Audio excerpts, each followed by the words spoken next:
Hi, welcome back to Library-ish, your favorite podcast about libraries. I'm January.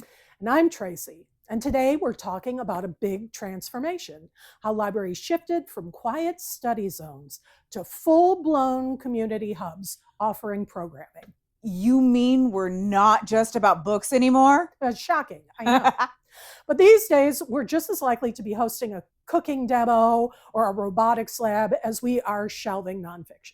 In this episode, we'll explore when that shift started, what sparked it, and why programming is now the beating heart of public libraries. Plus, we've got a sneak peek at brand new programs launching this month across Butte County Library. Spoiler alert, they're awesome! That's right. So whether you're a longtime library lover or just here for board game nights, stick around. This is Library-ish, and today we're talking programming, people, and why libraries are louder in the best possible way. Let's go.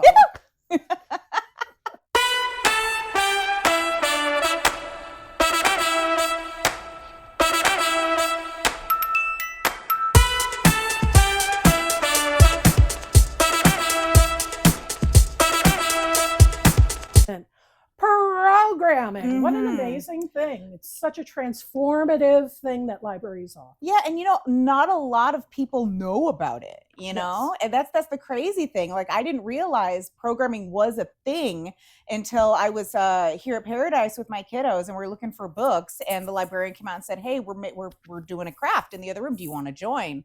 And that's when I kind of realized, okay, there's more. It's not just the books, there's more to do. And then when I started working here, I'm like, oh, there's a lot more. So there are some statistics about programs. This isn't just something that's like libraries do on a whim. There's a reason why we do them.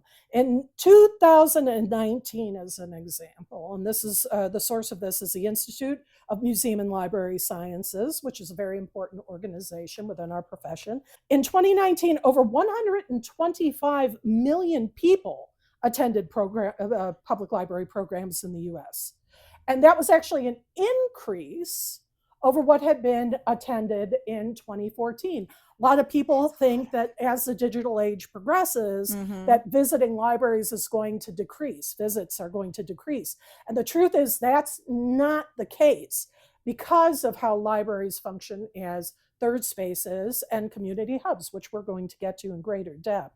Another statistic, children's programs account for over 60%, that's 60% of all library programming nationwide, and 75% of Americans say that libraries help people decide what information they can trust, which is very important in this digital age where pretty much information is ubiquitous, yet very often unvetted. That statistic is a direct result of programming focused on digital literacy, media awareness, and civic education. That particular statistic comes from Pew Research Center.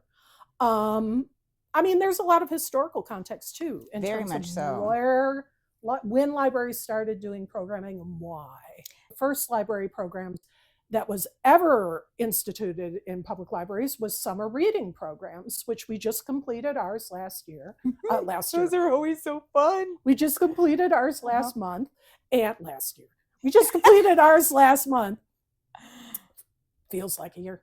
It does. It does. Well, it's a lot of work that goes into this summer reading. Much work. It's like our like Black Friday. It's like our Christmas. I always called it our Super Bowl, but it's like that. It's a lot of work for us. That's why up here I was thinking retail. That's my background. A lot so of I was like, that's like you're gearing up. You're like, come on, we gotta go, and then it's 2 months of nonstop activities, and then we get a little bit of a break in August. That's why we take the last 2 weeks of May to prepare for this because it's a big deal for us, and then we take the last 2 weeks of August to we're all here, all our limbs are connected, everything's good, I got all my fingers and toes. Let's regroup. Oh, sanity. Nope, we got a runner. And it was as public education became more prominent, libraries and librarians noted that during summer and during early fall, which is when kids would take breaks because they'd be helping out on farms, they'd be going and they'd be out of school, that their skills were regressing. And reading is a muscle. You have to do it and keep doing it and do it all the time, regardless, because then you build that muscle. And also the more you do it, the more you crave doing it. But what happens, there's this thing called the summer slump. So when kids are out of school and they're doing other things, they can lose that mental muscle tone that they get when they read during the school year. And it can really set them back when they come back in the fall. So libraries stepped into the gap and started doing summer reading programs as far back as the 1890s, providing kids with that opportunity to come into libraries and fill that gap between one school year and the next with reading and activities to be able to keep up their skill set. It's actually approximately 1 to 3 months of learning is lost if they don't read. If they don't do any reading, it's about 1 to 3. And I've had that moment when I was a kid. I remember it was so weird to me because I had all summer where I didn't read. All summer I didn't read. I didn't do any of that stuff because I rode my bike all summer. My mom's like, oh, look, it's sunny. Go hang out with your friends. Ride your bike. The hose is there if you're hungry. Close the door. Lock the door. You know? But mom, nope, hose is right there. Nope. Have fun. You're outside. Be outside. Right. That's the 90s kid. You know, come back before the streetlights turn on. There you go. And I remember going back to school and I remember holding the pencil and, getting ready to write the stuff. And I'm like, how is this? Am I doing this right? Is this how this is supposed to, right? Yeah. I mean, you lose if you don't use it, you lose it. And it's about 1 to 3 months, kids that don't do that. And they actually had Cincinnati Public Library is one of the first ones credited with summer reading in 1895. And they did it to, quote, keep the kids out of trouble. Well, there's that too. Yeah. Idle hands. Yes. Absolutely. And it does because we do these great things during summer reading and not just, because we do have the book trackers and things, but we do these wonderful programs that match it. And it is our Super Bowl and it is something that we absolutely plan for. And you'll find that if you pop by the library during summertime, we've got amazing things happening, just to pull you. It's our hook, when you go fishing. Yeah. It's the programming is our hook to get you and then pull you in a less creepy way than I just did it just now. But I mean, it's to pull you in. But it's true. It kind of gamifies that for kids. So there are incentives for them to read and be engaged in reading and be around books without it having to be, when I was a kid, like you got a summer reading list. And you had to read the summer reading list books. Yeah. And then when you got back into school, there was the threat of a test. Yep. And see, that's not motivating. All that is punishment when you're a kid. Whereas summer reading at a library is fun. It's gamified, which just means that activities are incentivized with fun rather than necessarily like money, food, whatever. It's just giving a little bit extra investment into an activity. So part of this leads to how libraries have gone from being research institutions. Yeah, exactly. To being community hubs. This is something that really took off, especially in the 70s and 80s. It's much more of a late 20th century thing. There was always programming. There was always people doing things, lectures, etc. But it's not until libraries really started becoming community hubs that programming became a really integral part of the public library landscape. Yes. So here's the fun thing about that. We are not that very strict library anymore. You'll hear me talking. You'll hear Traci talking. You'll hear us talking a lot and talking very loudly. Very much so. It was so funny. During the Mystery, Etc., Paradise's first new book club that happened recently, there were so many people in here and they all hated the book. Every single one of them hated the book and they hated it with vigor. Oh my God. And they were talking and they kept getting louder and louder and louder. And I had to come over and be like, yay, gonna close this door now.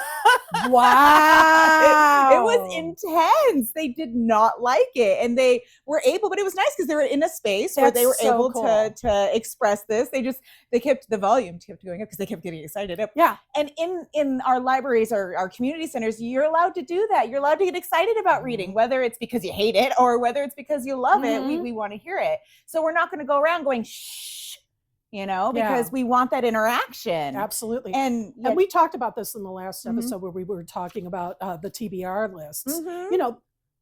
One of the things about reading a lot of books is you're going to come across stuff you don't like. Yeah.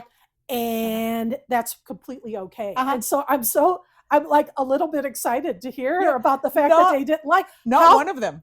That is so cool in a way. Not that we want people to be like stuck reading stuff they don't like, right? But the idea that everybody felt right off the bat, because that was our first meeting, really.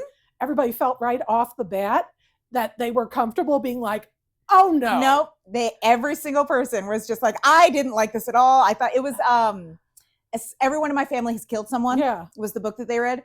And it was like, I didn't like his family. They were awful. I didn't like this. They were awful. And I didn't like how he did this and the degloving and anyway. Yeah.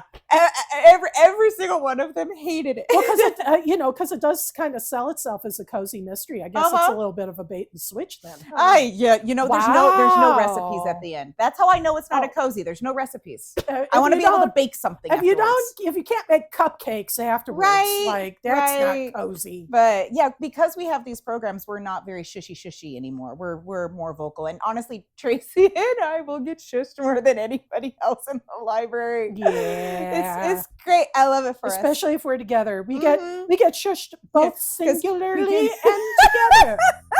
So that's a good time. Yeah. That's always a good time. But yeah, the community, it is, should we talk about the third place? Yeah. Okay. So Ray Oldenburg is a sociologist who coined the third place. The first place that you have is your home. It's where you're comfortable. It's where you are. Your second place is your work. It's, where you make your money, where you go do this. Yep. Well, third place is a place that is neither home nor work, and it's a place that you kind of feel accepted. It's a place that you go to socialize, to engage. He describes them as places that are neither home nor work, but are just as essential to community life. They're neutral, inclusive places where people can connect, collaborate, and participate in public life. That's us! Yeah. Seriously. Ding! Yeah. All of our programs, they're all of them are free. I'm like, no, that's free. No, and now that we're in Amnesty Month for September, absolutely, all of September, if you've got fees on if you've got fees on your account, come in, give us a call, and we're forgiving fees on accounts until the end of September. Absolutely, there's a deadline, and then after that, fees are gone for a year. Yeah. So I mean, right now unless after September, then that's it. It's free. And also, this is also library card sign-up month, which means if you have lost a library card, typically replacement cards cost $1, but we will replace it during the month of September completely for free for all ages. If you lose a card, you can come in, get it for free. So come in, replace your lost library card, have your fines wiped. Do that by the end of September, and then anything you check out will be fine free if you return it late for the next year. Until next September, we will not be charging any fees. Yeah, still you want to pay attention to due dates just because people are waiting. Due dates are really important, and there are penalties if you don't return a book during a certain period of time. It's not like there won't be consequences, but we are not charging fines in the same way that we have as regular, like day-to-day, your day 1, day 2, day 3, and a fee on your account. It's not going to work like that going forward. So, this is, if you're interested in doing programs and participating, please don't feel like because you have fines on your account that you can't come in. Please don't feel like if you don't have a library card, you can't come in. During this month of September, we can help you. Yes. So come on in so you can participate. Yeah, so everything's free. All the programs that we do are free. All the activities that we do are free. Everything is free. Yes. So so that makes us the third place. So it's not the first place you're home, we're not the second place you work, we are the third place, the best place, honestly. I mean, second to home. I mean, just saying. Yeah, I mean, Mm-hmm. facts. And that's why, programming helps contribute to that, because it helps make the library a welcoming space, because we allow you to explore particular interests you may not be able to explore on your own, whether you don't have a skill level or you don't have materials. We provide that access to those things here. It also provides civic engagement, because you're coming in and you're meeting your neighbors, you're seeing your friends, and you're able to engage on a level that you wouldn't necessarily if you were outside the place. You bump into each other at a grocery store, that's one thing. But if you're coming here and you're making paper mache cactuses together, that's a different kind of engagement. It's a deeper sort of engagement. And that just helps you bond and create social trust among community members, which is incredibly important. And it's in a very non-judgmental space. 100%, which is also contributes to reducing isolation, because if you're going to a place and you're not going to be judged, and you're able to explore ideas and concepts and skills without judgment, then that isolation is being reduced. That comfort of knowing that you can come to a place and you're not going to feel judged, that's huge. And creating those community connections and individual connections is very important, including with the fact that we have such great staff at all of our branches that get to know their patrons' names and get to know what they like to read and help them find things and know what kind of programs they like to participate in, because we love to get public feedback in terms of what you would like to do. That's actually a very important step in the programming process. We do have, when we create programs, they go through this little process where we look into the future. And because every good program is well planned, honestly. We do take a good minute to plan these things. We collaborate with one another, depending on the program. For example, if I have an idea for a program and it's a children's program, which is what I usually do, I would go to my children's librarian, we put our heads together, and we try to come up with something. So the first step of any program is an idea. What do I want to do? What's coming up? Dia de los Muertos is coming up. What could I do for that? And then we have our own marketing for the program. We make you'll see on Facebook and on Insta and TikTok. No. You'll see on Facebook and on Insta. But also in the branches, we have flyers and things like that. Or sometimes you'll see around there, like the post office or whatever, you'll see a flyer. And we'll have a little fun flyer that says the dates, the times, if it's a children's program or an adult program or a teen program, you'll see all those. And then from there, we go to financing the program. How do we get funds for it? We have, which you've heard me talk about before, we've had these wonderful organizations within each branch of the library called the Friends. And they have these book sales. The Chico, it's weekly. Paradise and Oroville, it's monthly. Durham and Gridley, it's quarterly. And they sell these books, and all the proceeds stay here. And this is part of what they pay for. They pay for these. I'm getting excited.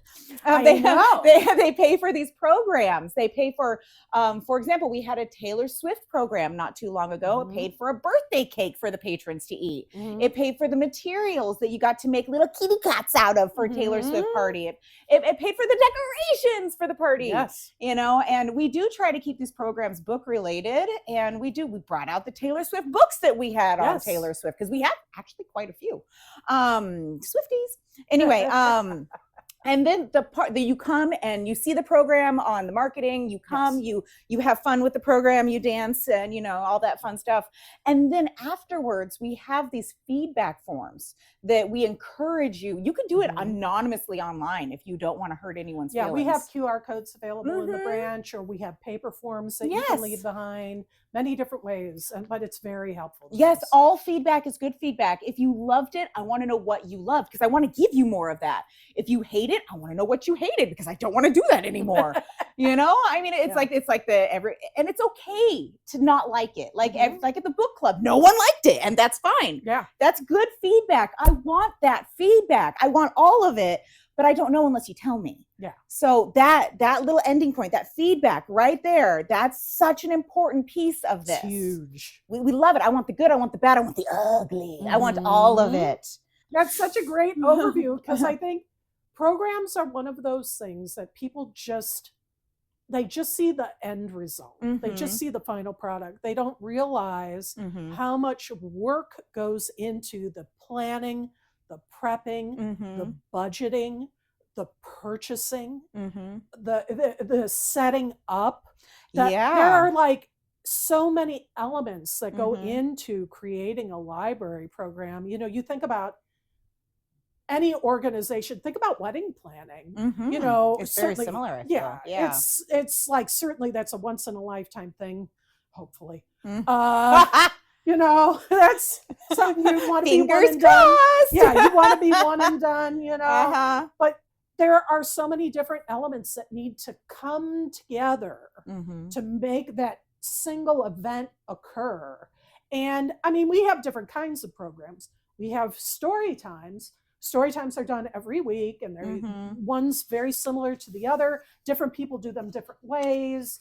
But that takes a certain kind of programming. Maybe there's a craft attached, there's music, there's maybe felt stories, there's maybe, it just depends on who's doing it. That's one kind of planning. But then there are things like Dia de los Muertos or special programs, the Taylor Swift party, where it's just a single blowout. You're coming in and you're doing it. Book clubs, there aren't going to be decorations. Sometimes there are snacks, sometimes there aren't. Yeah. It all depends. The library offers a great variety of events, but they all require planning to one degree or another, and budgeting. Like when we do a book club, we have to acquire those books. Oh, yeah, we do that. You know, for the patrons, because we give you the books. We have a book club in the box program, which sometimes we use. Yeah, if you want to see how horrible everyone in my family has killed someone, I loved it. I thought it was a great book. I thought it was a fun mystery. But if you want to read it, you want to have your own little book club with that, it's a part of Book Club in the Box. You just, you make a request. And Crystal, our wonderful coordinator of Book Club in the Box, you've heard us gush about her. She's delightful. She'll send it to your branch of choice, and then you can just take all that whole set home and read it and be like, I hate that family, just like our little book club here at Paradise did. Come get the book, read it, and you can hate it too. You can hate them too. But planning programs takes a lot of effort, which, we all love doing. That's part of, that's why we always have an investment in how well they do, and we always hope they do well and that people come and everything. But we want to know your honest opinion. Don't be like, that's where the feedback comes in. Don't be like, if you hated something about it, don't be like, everything was lovely, thank you so much, because nothing's going to get changed. If you didn't like something, tell me, and I can adjust. I want to learn. So let me know, and then we can do that. So our program, what we like to do is we like to split it by ages. Yes. We have, for the 0 to 5, we have some wonderful programs like story times. You'll find story times in everything but Biggs. Yeah. Every single branch but Biggs will have a story time set for kids ages 3 through 5. In Chico, if you're a part of Chico, Cheryl's story times are just, they're infamous. She gets so many people because she's been doing her job for 20 years. Yeah, the legends of Butte County Library are Cheryl and Two. Miss Two in Oroville. I learned to do story time from her. She is so much fun, and she also does puppet shows for kids of that area. And for Cheryl's, it's on. She has Thursdays and Tuesdays. She does little 2 sets of story time. Two does her story time on Wednesdays in Oroville, and those are for kids up to age 5. And usually has a craft at the end. We have for kids younger, we have baby story time in 4 of the branches. I believe it's Durham, Paradise, Chico, and Oroville. Yes. Those are the ones and that's for younger than 2 years old. That's got to, and we read books and we do little finger plays, and it's a ton of fun. I do it up here in Paradise, and I get such baby fever, man. I want to hold the babies. I don't, obviously, because they're your children, and that's a line I won't cross. But they're adorable. I get my little baby fix from it. It's so great because my kids are 8 and above.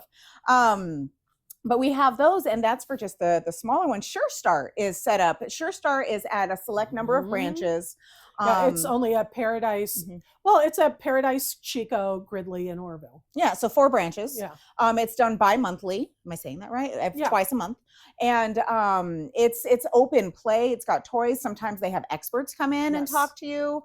They've had Butte, the health department, the teethers. Sorry, my kids and I call them teethers. The dental department comes in. They give toothbrushes. They've had WIC come in. They've had an expert on using art with young children come in. Absolutely. Oh, it's a place where you can come in, experience a story time, have your children get some enrichment playing with toys, and also get some extra information that you might find useful about parenthood and things like that. Literacy information. It's that little extra step. Those programs, the Sure Start is a longer period. It's more like 2 hours. It's rather than the story times generally are about either half an hour for babies or an hour for the family story times. But the Sure Start is longer because it's a little more hands-on, a little more in-depth with the parents. And also the parents are encouraged to interact during playtime too, which is a special part of that.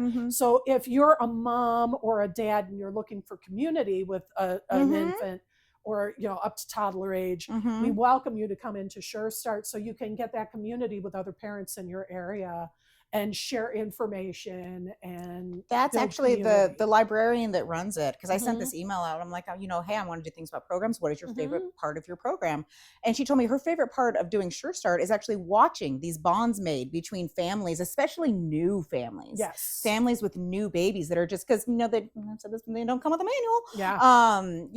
It's making these connections is one of the best parts of running this program, is she gets to see those connections being made and those relationships being made within the library, and it's a great thing. But yeah, Sure Start is that's a lovely program. There's another librarian named Kai. Kai's one of our new Kai's one of our new children's librarians, and they're fantastic. And they gave me a little statement I'd like to read about the story times. Our goal as library people is to make you one too. The library belongs to everyone, and we want to make sure everyone who comes in feels welcome. So please come check out one of our programs across any of the 6 branches of Butte County, and let us show you how magical the world of reading and learning can be. Because that's what this is. I'm so sorry. I'm going to get really, really cheesy. Reading is magic. Yeah. And our programs, for the most part, almost all of them are based around this joy of reading and how you can find those things here. Yes. Story time, we're picking out books to read to the kids. We're doing dances, we're doing songs, we're doing finger plays, we're doing puppet shows based on these stories, based on these books. We're just having fun with it. We're making magic with it. I sound so cheesy. Okay. That's what it is. And I think too, for parents, they know the value and importance of reading to their kids, but I think sometimes they can feel, and I, as someone who's not a parent, I'm just, kind of winging it here and maybe projecting a little bit. But I think it can become a bit of a grind. Children, they love the same stories. They like to hear them over and over. There's a particular time and a particular way it goes at home. I think bringing a child to a library story time is a great way to sort of break that routine and give a child an opportunity to think of storytelling in a different way. Add a little extra layer to what story time can be. Because I'll just say, a lot of our children's services people, story time is not just you come in and the kid gets a story read to them and you're done. It is tantamount to a performance that these people give. And so it's like going to a huge puppet show or going to a paid event, but being able to come once a week. And the idea that the children can engage with another adult that is not a teacher, so this isn't performance based. They're not a parent, so it is a little social enrichment for the child. And to be able to get these extra activities, the songs, the finger plays, the stories, the theme, the crafts, I think it's just an extra layer that So makes, much fun. yeah, it's great for the parents too, Mhm. because it is a little bit of a different way for the child to Mhm. experience this thing. It gives the parents a little bit of a break too. Right? Mhm. Very much so. And it Yeah. is speaking from one of the people that does this. As a parent, and As a as a parent and children's services yes. provider. It is a performance. It's because Yes. so I learned really early on as a teacher in a past life, if I'm not having fun with something, the kids that I'm helping, and I use this, I think of this all the time when I do programming here, because, you know, I also have, we're going to get into it. I have programming for 6 through 11 here. But if I'm not having fun, they're not going to have fun. So when I do story time, it's a lot of fun. I'm having fun. As long as I'm having fun, I'm fine. You know, I mean, I do the dances, I do the books that I love. I do we do finger plays, we do rhymes. Well, and I think we recognize, you know, you're going out of your way to come here. So we want to give you a little extra added value. You know, a show to go with your meal. Yeah. You know, some, you know, but yeah, it's so story times we have all over the county, baby story times, a little older story times, and then we get into after school programs for the most part. That's for kids ages 6 through 11. Now, when I say that, that when you think of age 6, that's first grade. Age 11, that's fifth grade. So now that you have that in your brain, that's a lot of age levels in between. It's not necessarily starting at 6, and it's not necessarily ending at I jump in it. I jump around. Sometimes I'll have projects that a 6-year-old can do. We very rarely have a hard line in terms of the kids we're letting it. So yeah. Oh, it just depends. No. Yeah. It's but I'll jump around in that ability thing just to make sure everyone's there. And a lot of times, if I'm doing a project that I have books related to, I'll pull the books out and I'll keep them out and be like, look here, you could check these out as well. You know, and it gives kids a place to go free, mind you. We pay for all the materials. You know, the Friends of the Library pay for everything. They come here and they get to socialize. They get to relax. They get to maybe get a few books, and they make a little craft at the same time. It's a lot of fun. Well, and you're talking about like the programs that we have, your Curious Minds program that you do. Yeah, Curious Minds homeschool program. It's done in Chico and in the Paradise Branch, just new this month. And in Oroville. And it's done in Oroville by the wonderful Kathy. She does the program over there. So, I mean, that's what this is. And these are STEAM informed programs. So, at least in the Chico and the Paradise, STEAM is a fun word. So, STEAM is an acronym. S stands for science, T for technology, E for engineering, M for math. A, there's an A in there. That's for art. Well, because there's STEM also. And more recently, they've been adding the humanities back, so that's where the A comes in. And it's just, we do a lot of in these 6 to 11 programs, and in the Kathy and my homeschool program, we do a lot of these things that involve STEAM and STEM and stuff like that. And I've done marshmallow cannons. I've done catapults. I've done, you know, over in Gridley, they have a kids club over there, and it's for ages 6 to 11. And I know Leah, the library assistant over there, has done paper tower challenges where she took paper and tape and told the kids, build a tower as tall as you can. And Kids Club is one of the few programs that's also in Biggs. So you can in Gridley or in Biggs. And for all of these programs, like they all happen at different times. Please check our library calendar. It's available online. The link is in the description to be able to be taken directly there. And you can find the schedule for all these programs at all our different branches. But the Afternoon Kids Club is at Biggs and at Gridley. Right? And in Oroville, they have one. And in Oroville, that's right. Yeah, so we've got these programs. And we do what's have the one in Chico that... Afternoon Creation Station. So there's but aren't they also doing family night? Yeah. Yeah. Okay, so Afternoon Creation Station. And that's in Chico and Paradise. Yes.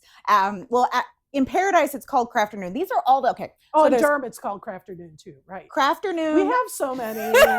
So for ages 6 to 11, regarding kids coming in after school, they're usually in the late afternoon. Durham and Paradise, it's called Crafternoon. In Chico, it's called Afternoon Creation Station. And in Oroville, Gridley, and Biggs, it's called Kids Club. And it's basically, it's very similar, not the same, but very similar. And it's all activities for kids ages 6 through 11.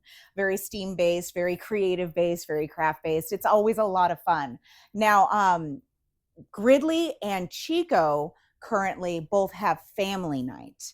where they pick a theme. It's once a month and it's on their late days. They pick a theme and they'll have a variety of activities with this theme. For example, on September 17th for Chico's late night from 6:30 to 7:30, it's under the sea themed. And all the activities inside the meeting room are going to be under the sea. And in Gridley, it's going to be so much fun. And in Gridley, they do, it's not called a family night, it's called Kids Quest. In October is going to be the next one. It's on the first Thursday of every month. And same idea. It's you come in for the late night and it's activities for the kids to do. And it's a lot of fun, and it's a good chance to socialize with other people, but as well as, spend some time with your kids as a parent, in an environment where you don't have to worry about the mess. You don't have to worry about providing any of this stuff. And you could check out some books having to deal with Under the Sea. Oh my gosh. So many books that we have for Under the Sea, nonfiction, fiction, just fun stuff. There's a whole book called Flotsam, which is all pictures.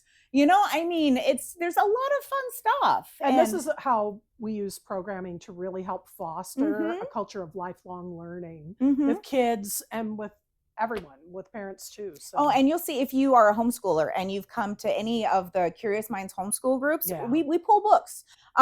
So Chico, we're doing health. And that's later on in this month. And we're going to have making fake blood so the kids can see that blood is made of multiple pieces, not just bleh. We're making a model lung so the kids can see that the air pressure inside the chest cavity is what pulls the lungs and fills them and empties them. They're not actually muscles. Anyway, but what will happen is I also go through the catalog and I pull all the books having to do with this. And I make the books available in case they want to take them home and do it. And you'll see if you've ever been to one of the Curious Minds things, there's books galore. I've got tables full of books that they can check out. Because those activities can really inspire a kid to want to learn more. And that's when, if you could get them to check those books out right away while they're inspired, that's where they'll get that information. That's it. Yeah, right when you get someone, it's like, oh, I made blood. I have to know more. That's where you hook them. It's the hook. I told you about that. Yeah. You're all about that hook. All about that hook. Absolutely. So let's address teen programming. Okay. Because so teens are a notoriously difficult market when it comes to libraries. So when it comes to teen programming, we tend to be very targeted. The Taylor Swift party was one thing that was kind of teen focused. In October, we're going to be doing a whole bunch of teen programming at all of the branches. And that, again, check the catalog because these are one-off, very special programs geared particularly toward teens. Chico does have a teen advisory group that they're trying to build, which is sort of and not exactly a program, but it is a way for teens to get involved with the library to help create programming and to help create activities for teens within the community to participate. The teens support the library and the library supports the teens. But we don't have a lot of very specific teen programming. Very often we have a general interest programming that will involve the teens. Pumpkin painting is something we do in October that is general interest that we do get teens for. That's going to be a lot of fun. We do that every year. We also, as we go forward, a lot of our branches, because of our expanded hours, and now that summer reading is over, we're able to focus on creating and building programming for more demographics at our different branches. So we're looking forward to be able to bring more teen-specific programming to the library as the year goes on. We're hoping that with October, we're able to jumpstart some things that will happen going forward. Yeah, we're going to have so many cool things happening. I'm exploding with excitement. I'm so sorry. It's going to be really cool. But so look forward to that. And essentially after teen programming, it's really adult programming or mixed programming that we have. In Paradise, we've really expanded because we were only open 2 days a week before the hours expansion that began in April. And now we actually have hours to provide adults with programming. So we have several new book clubs, including the Mystery Book Club, one that's for romance books called the Velvet Bookmark. We also have a book club that is completely unique that I don't know that any other library has done it before. It's called Tales and Tabletops, and it is basically you read a book, and on that day you come to discuss the book you've read, a science fiction book. Mm-hmm. You play a tabletop game that is either inspired by the book or thematically similar to the story. So it's so unique. We just had our first one last week. Very successful. Coming back in the beginning of October, and it is so much fun. Mm-hmm. And people love it, and it's a great way to read sci-fi, but also to come and play games, and you're playing games and you're talking about the book, and mm-hmm. you're playing the game. It's just a great way to do a book club. So much fun. Yeah. And honestly, I've done that every once in a while where I'm like, I have that book hangover, that I can't quite get over. And mm-hmm. this is a good way to handle it. And you're in a group of people that want to do the same thing, that are a part of the same thing. I think, what was the last one? All Systems Red. And then they played this very, very spacey sci-fi game to go with it. But yeah, absolutely. It's a ton, and it's so unique. I think we're the only ones right now in the county that are doing something like that. Yeah. And that's just because Joe's brain is just amazing. Yeah, he's fun. Yeah. And we have other book clubs within the system. Mm-hmm. A lot of the branches have just regular book clubs, including Paradise. Chico has a historical fiction book club, which is amazing. Oh, it's because Charity's amazing. And like you get background materials mm-hmm. that are related to the time period that the book it takes place in, that you're reading. There's a science fiction book club in Chico, and this is a traditional book club where you read the science fiction book and you just discuss it with your cohorts in the club. There's also just a regular fiction book club mm-hmm. In Chico that has been going for a very long time and is extremely popular. Charity sent me. Charity's the one that does the historical book. You know that. I'm sorry. So Charity's the one that does the historical. You're telling that. Yeah. She actually sent me a little blurb about what she loves about that book club. Let's hear that. Yes. She says she loves that at the meetings, while discussing a historical character or time, they'll both be enlightened by new perspectives while also relating to what's happening right now. In a really intimate way to a lot of the characters in the story. She loves bringing history to life through historical data and photographs and videos. She researches these and she makes these little packets, and she'll send you the actual factual nonfiction material that goes with the fictional story. Mm-hmm. She loves researching that and doing that. And she loves when people walk away saying that they have never heard of, whatever they were talking about. And we're so glad to leave the book club more educated and more informed than when they came. That's just so Isn't that wonderful. Lovely? That's great. Mm-hmm. I mean, that's the one book club that she's taken it in and she's, raised it and fluffed it and made it this delightful program. Oh, 100%. Mm-hmm. It's so good. It's so good. But and then Orville has some book clubs. They have mm-hmm. 2 Thinking Readers book clubs. One takes place during the day. One takes place on their evening. Mm-hmm. And then they also have just a regular book club there too that mm-hmm. reads regular fiction. Yeah. So the larger libraries, and Durham, of course, also has Mystery, etc. Mm-hmm. That just started this month. Mm-hmm. They also have the family book club, which is another new concept, mm-hmm. which is great. Yeah, that one, it's classic books, for families, kids and parents to read. I think they're starting mm-hmm. with Charlie and the Chocolate Factory. Yeah, it's not necessarily classics, but it's classic favorites that children and parents, families like to read. Pretty much books that everyone has read, and that gives them families an opportunity to read them together. Nostalgia. I love it. Yeah. Uh-huh. So, you can come with your child, with your grandchild. Mm-hmm. You come and you read and discuss the book together. So you're getting a cross-section of opinions about mm-hmm. the literature from the young folks that are reading it, mm-hmm. as well as from the older folks. It's great across the generations. Mm-hmm. Well, it's such a fantastic concept that I go, another fan favorite. Yes, I have to say. Yeah. Sorry. So a great concept for a book club. Mm-hmm. Oh, it's such a unique idea. I absolutely love it. I love it. And that's over in Durham. Mm-hmm. And that's going to be on the second Saturday, I think it was. Yes. Yeah. Second Saturday. And I'll be there too, because I want to see it, because that looks just like so much fun. Yeah, and I might bring it here. We don't know. Yeah. But exactly. Here at the library, we love to steal ideas. Sharing is caring. Let me steal all your ideas. So the Dungeons and Dice, huh? Yes. adults. Yes, go ahead and talk about Dungeons and Dice. Oh, okay. So Dungeons and Dice is so much fun. And it's in the Paradise It is. Library. It is. So this one, Joe, once again, we talk about him often. He's our gamer. He is our gamer. Our on-site gamer. And he's just, he loves tabletop games. And it's so funny. We were talking about the pandemic, you know, when everybody had to shelter in your houses.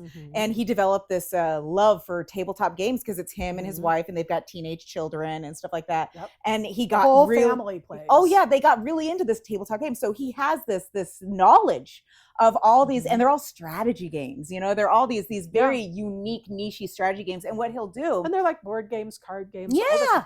And they're the fun ones that every time you walk into like Barnes and Noble or something, you're like, that looks like fun. I don't know what I do with it, but that looks like fun.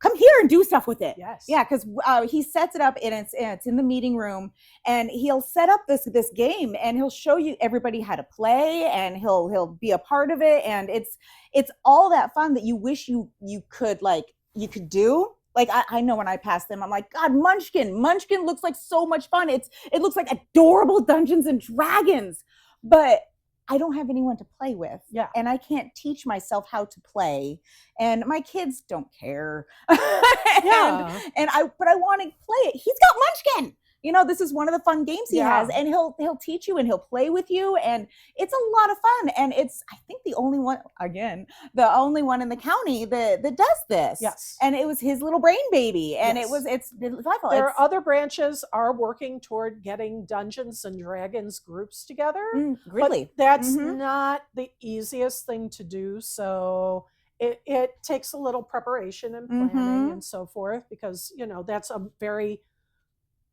specific and organized type of RPG, like, you know, tabletop game. Whereas these are just, you know, very easy to play, some fast, some take a little longer, and you come in, and it is great to be able to, because I know when I was in high school, that's when like D&D, that's when the Tom Hanks TV movie came out, and it was like everything, and I wanted to play so bad. But when I got to high school, my friend group had already aged out of Dungeons and Dragons. No. So I never got to play. Oh. So the thing about having a group of gamers at the library is it's a place you can come, whether you're by yourself or you've got a friend or whatever, and you can come and you can play these tabletop games, and you're in a great environment, and you're with other like-minded people, and you don't have to be like, oh, I don't know anybody that wants to do it. Personal story. You can cut this out later if you want. Personal story. I love the personal story. So back when I was in college, I was dating this guy, and he was a big player of Dungeons and Dragons, and I'm like, score! I want to learn how to play. I would love to do that, but I didn't grow up with Dungeons and Dragons. I didn't grow up. My friend circle didn't play Dungeons and Dragons, so I didn't have anyone to. I mean, I could check out the books, but I mean, it's a game. You know, and he's like, well, you know, my friends and I are meeting for Dungeons and Dragons. I'm like, take me with you. I would like to do that. Please, let's do this. And he took me, and they wrote me a character sheet, and they let me, but they were so judgmental the entire time because I didn't know how the game ran. I didn't know what to do. I didn't know what experience points meant. I didn't know anything because I was brand new. I had this urge to learn, and I wanted to learn and play, but I was a noob. I didn't know what I was doing. And I felt so incredibly uncomfortable the whole time. And I just want you to know that's not how we run things. You don't know anything, and you come in, Joe in particular is going to be like, yes, fresh meat. Let me show you how to do this. And it's going to be amazing. And we're all that way too. You know, we're all like, we will learn you. Join us. We will learn you how to do the thing. You know, because we want you here. We want you to do this. And Joe in particular, and I know in Gridley, Isaac is setting one up in Gridley that he's going to do for Dungeons and Dragons.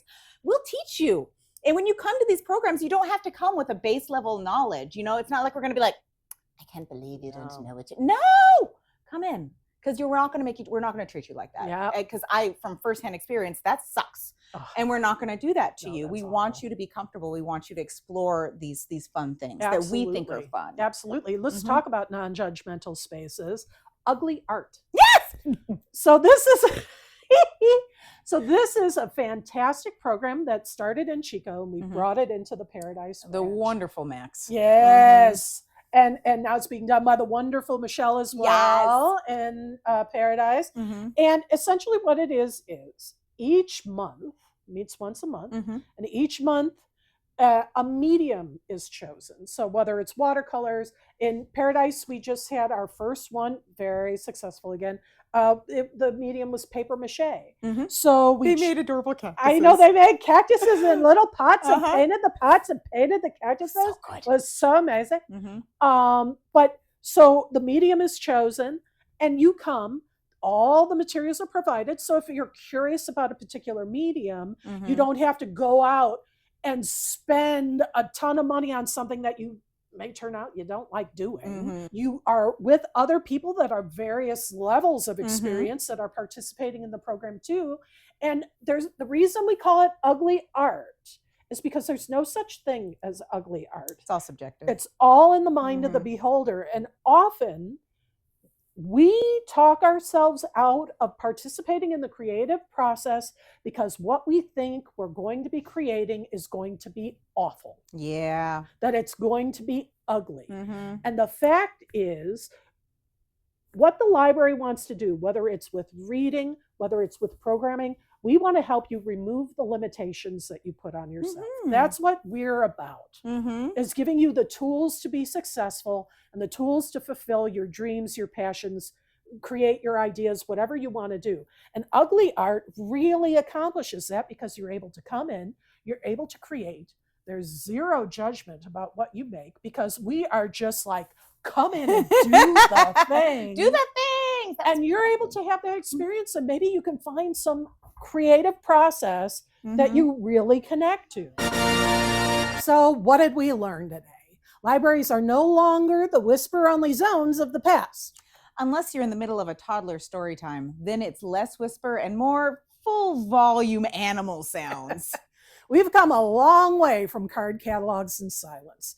These days, libraries are where communities connect through programs that inform, inspire, and sometimes involve glitter. Those are the best ones. And speaking of programs, don't forget, new ones are kicking off this month. Whether you want to join a book club or create an artistic masterpiece, we got you. Come in, hang out, try something new. That's what library programming is all about. And hey, if we don't have a program you're looking for, suggest one. We love a good idea so much. Oh, so much. Thanks for listening. We'll see you next time on Library-ish. Bye. Bye.